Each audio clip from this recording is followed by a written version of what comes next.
That should be better. Hello and welcome everyone to the Atomic Mass livestream reaction. So what I'm going to do is the Atomic Mass livestream just happened. So hopefully you've got that. You've either seen it or you've seen the link, so you're aware of what's happened. So essentially, Legion, X-Wing, and Armada, currently run by FFG, moving to Atomic Mass. They've just finished a stream, literally around about 8 minutes ago. They've gone through some spoilers of what's coming out and explain how they're going to be running, or more of a sneak peek into how they're going to be running systems. So what I thought we'd do is just go through some of that information now, go through some of the spoilers, and then I can just show off the screen grabs I've got of what's going on and what I feel. So firstly, I'm just going to have to refer to my notes here. Just run through some of the information they have got. So, first thing they did sort of go through and explain was that how branding is going to be changing and logos. So, firstly, they were on about development for a miniatures game does take around about 18 to 24 months. So, don't really expect any major changes this year, which we kind of guessed. They have said, expect a bit more of a delay due to the switch and working from home when they were starting to take over. But 2022 things should be starting to roll and move and go forward. So the next concurrent releases. So sort of from what they said a bit later, some of the stuff they've got coming out, which I'll go through in a minute, was designed between the two studios. And then post 2022, everything is just Atomic Mass games. So sort of, like I say, so this year's will be a bit more FFG style, and then it will slowly change across. However, speaking of changes, the social media will start to come from Atomic Mass Games directly, with Fantasy Flight sharing as of today or tomorrow. And with them having their own dedicated Star Wars website launching in the second half of the year. Speaking of their social media, they are going to be having streams every Wednesday and Friday to do with Star Wars products. And they're sort of also having a special stream event between the 18th and the 21st of March, where they'll be streaming around about 4 times a day. It will be covering all 3 Star Wars games, plus Marvel Crisis, which they never mentioned by name, they just went, and our other games. But yeah, they then went to speak on a little bit of why it's changed. And the main reason for that is FFG's built on board games, and they've always marketed their miniatures games as board games. And they feel Atomic Mass does have that higher benefit. It's a bit more used to miniatures games, so that's why they've moved over. So we should start to see a change, like I say, in about the next 2 years of, FFG switching to keeping on their board games with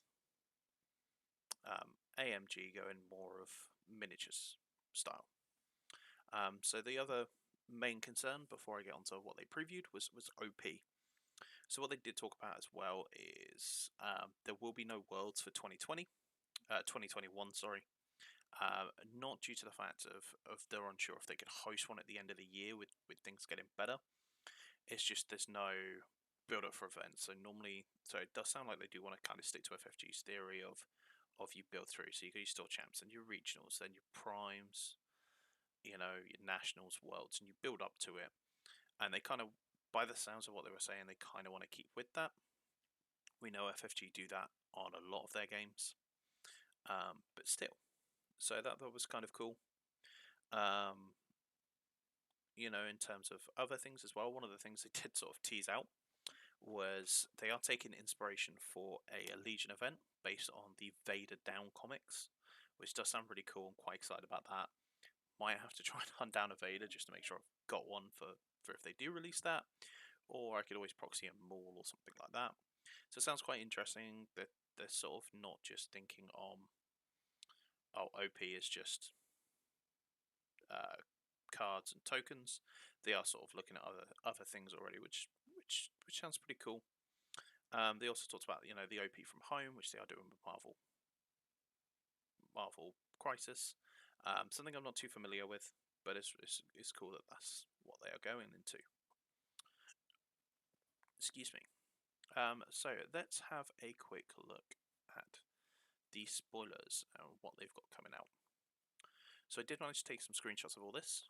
It might be in a slightly different order, but let's have a look.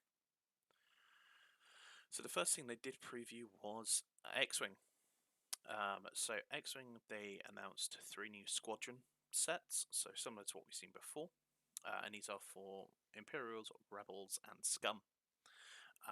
So no new ships or anything new, just repaints, recolors, which is still pretty cool. So we do have 2 interceptors and a defender coming for the Imperials. So we've got Gideon Hask, Wilf Bennekers, I can't quite make out the names.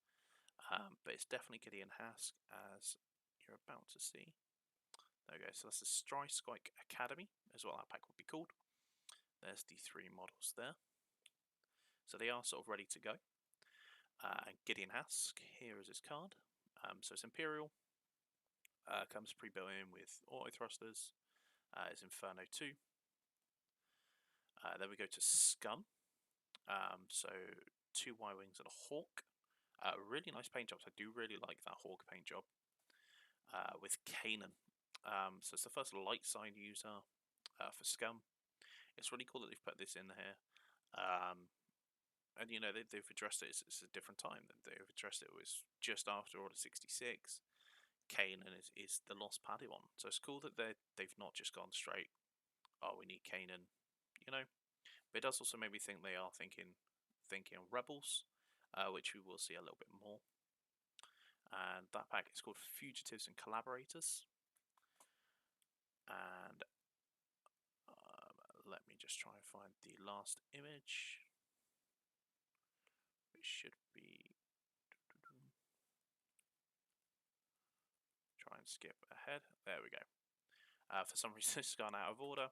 And this one is the Phoenix Squadron. So we are getting Hera, 2 A-Wings, and that red sort of test B-Wing, which is really cool. And Hera in a B-Wing, that pilot skill 6. She's even the arts from the test one there. So again, we're getting some more X-Wing. So I'll just try and skip through back there. And all those X-Wing products will actually be releasing very, very soon. They will be coming out on the 26th of March. So not long to wait on those. It's good to see that they are sort of keeping that steady release schedule, even during the transitional period, which is really, really nice to see. I'm really glad about that. So next up, we do have Armada. So they announced 4 new ships for Armada, 2 for Separatists, 2 for Republic. So we've got the Province class carrier. I'm kind of going to go through this. I don't really understand Armada as much. The Vecna class 1 Star Destroyer. The Pelter class medical frigate. And the Reconnaissance class support destroyer. So again, they're just kind of in here because it's something they brought up. So again, if you want to take screenshots, have a look. Again, I don't play Armada, haven't played Armada since Wave 2. So definitely behind on Armada. But these are coming out on the 16th of April. Just to go back as well, I've just sort of noticed on my notes, to do with the OP, there will be an announcement tomorrow about this at 12 o'clock Pacific, I believe is what they said. So for GMT, that will be 8 o'clock. I will be resharing it on my Facebook page, so make sure you give those a like to try and stay up to date. And again, I'll be trying to keep up, especially with the X-Wing Legion, which is where all my passions lie. So yeah. So then we go to Legion. So the game I've been playing a lot more recently. So the first release they showed off was part of the stuff that was spoiled a couple of months ago. We didn't quite get all the spoilers right, which is really cool. So we do have the AA5 speeder truck for the Rebel Alliance. So they kind of did actually show off the minis here, which was really cool. So I'll just sort of peruse through these images. Really nice details. You've actually got the pilots in there separately. You've got the perspex to show us a clear model, which I really like. And it does have a removable top. They did say it's a transport. We want it to be able to transport your minis in there or show what's going on inside, which is really, really nice. I mean, if you are a lazy hobbyer, you could just glue it down and, it'll be fine. Similar to sort of Rhinos back in 40k. However, this is convertible, so you will actually be able to look inside, which is really, really nice. There's some really nice details on there. And then that's the size of the base. So it looks sort of similar to a grav tank base. So it's nice. And then we go to the LAATLE Patrol Transport. So this is both for the Imperials and Republic. So kind of again, being able to combo those two off. It's the second time we've seen it in Legion. First off, we saw it with the R2 with Republic and Rebels. This time we're seeing it with Republic and Imperials. But it makes sense, it's the same model. It was used in the Clone Wars, and it was also used in Rebels. So it was used in both shows, so it kind of makes sense that they've just branded it in one packet. It's really nice as well if you're a player who collects all armies. It means you don't need to buy multiple swap multiple cards. I think it's a very clever way of doing it. You'll be able to magnetize the swappable options. The only concern might be a paint screen if you want full sets of everything for everything. So again, they did have the model here. It looks really, really nice. They also confirmed there would be 2 different pilot options for it. So I'm assuming there'll be a clone and a stormtrooper. Again, really nice sort of base, similar to sort of Snowspeeder. Size base, and the flight stand look very similar from that angle. And again, multiple weapon options on both of these. Like I say, slightly bigger models, so sort of expecting around about a higher price point for them.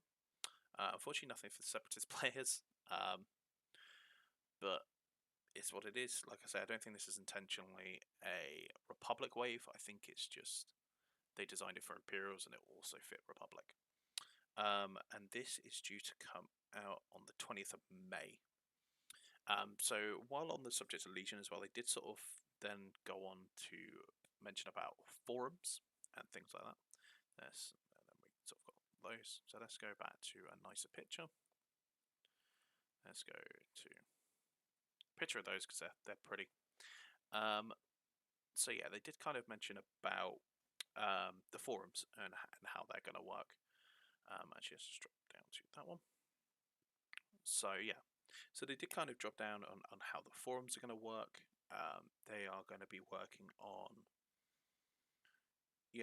what's Q&As and easy to search. They are going to be keeping up with the erratas and FAQs still, which is nice to hear. Allegiant will be the first to fall into this for them inside the next couple of weeks. And then going forward from there, they will then add X-Wing and Armada. And like I said, apparently the forums are really easy to use. It's going to be, you ask questions in there, then developers will go in there and answer. It's going to have a quick search, which is great. It's a TO and a player who, we've come across some weird rulings. And it's a lot harder to find out those out without talking to players, especially currently. I mean, like I say, I only picked up Legion about a year ago now. Started lockdown. We've had confusions, we got things wrong. But yeah, so like I say, they have come out with some news. Like I say, there's a big OP one coming out, big OP news coming out tomorrow. So they'll be coming through Atomic Mass, and then FFG will be sharing it. I believe that's how it's working. Obviously, as well, I will be sharing it.